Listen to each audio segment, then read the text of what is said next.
Di antara rukun saum adalah menahan diri dari segala yang membatalkan saum itu sendiri. Berbicara terkait apa saja yang membatalkan saum, para ulama membagi menjadi dua bagian. Yang pertama adalah yang disepakati bahwa itu membatalkan saum. Baik ada dalilnya, mantukun bihi, ataupun kias. Di antara yang disepakati oleh para ulama bahwa hal tersebut membatalkan saum adalah yang pertama makan, kemudian yang kedua minum, kemudian yang ketiga berhubungan suami istri, kemudian yang keempat haid, dan kemudian yang kelima yaitu nifas, dikiaskan dengan haid.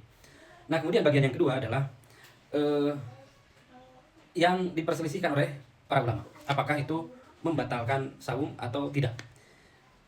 Yang diperselisihkan ini pun ada yang berdasarkan dalil, ya, seperti eh, bekam dan muntah. Ini ada dalilnya. Akan tetapi para ulama berbeda pendapat terkait dengan kesimpulan hukumnya. Kenapa mereka berbeda pendapat? Yang pertama, karena bisa jadi menurut sebagian ulama hadisnya bisa diterima, makbul atau tidak, atau hadisnya sahih atau tidak.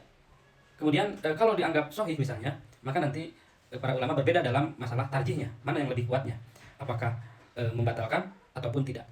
Nah, bagian yang keduanya yang diperselisihkan oleh para ulama adalah masalah-masalah yang memang tidak ada dalilnya, tidak disebutkan baik dalam Al-Quran ataupun dalam hadis. Nah, yang tidak ada dalilnya ini terbagi menjadi tiga.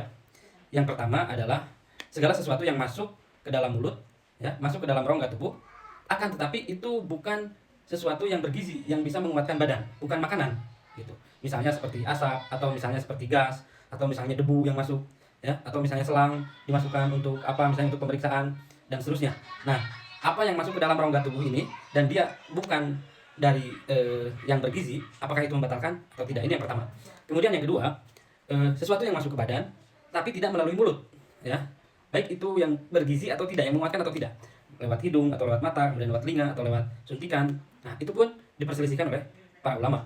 Kemudian yang ketiga, yang masuk ke dalam tubuh selain rongga tubuh, ke otak misalnya, gitu. Nah, apakah itu membatalkan saum atau tidak? Nah, kenapa masalah-masalah yang tidak ada dalil ini diperselisihkan oleh para ulama? Nah, ini kembali kepada definisi atau kepada saum itu sendiri. Sebagian ulama memahaminya bahwa saum ini adalah ibadah ma'qulatul makna, ibadah yang masuk akal, gitu. Jadi kenapa saum itu menahan diri dari makan, ya, dan minum dan berhubungan suami istri, itu berarti agar kita tidak ada sesuatu yang masuk yang menguatkan badan, gitu. Nah, sehingga yang berpandangan bahwa saum itu ibadah ma'qulatul makna, berarti kalau yang masuknya itu tidak menguatkan, maka itu tidak membatalkan, gitu. Nah, sedangkan ulama yang lainnya melihat bahwa saum ini adalah ibadah goiru ma'qulatil makna, ibadah yang tidak bisa tidak masuk akal, gitu. Sehingga saum itu benar-benar menahan diri baik dari sesuatu yang bergizi yang bisa menguatkan badan ataupun sesuatu yang tidak menguatkan diri selama itu masuk ke dalam rongga tubuh.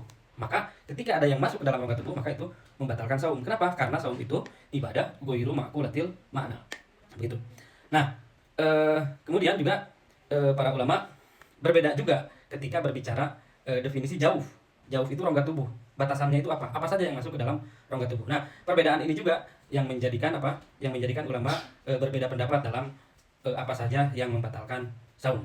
Begitupun dengan masalah yang dikiaskan ke dalam berhubungan suami istri, yaitu alistimna, mengeluarkan air mani secara sengaja. Nah, apakah itu juga membatalkan ataupun tidak? Apakah itu bisa dikiaskan ke dalam hubungan suami istri atau tidak?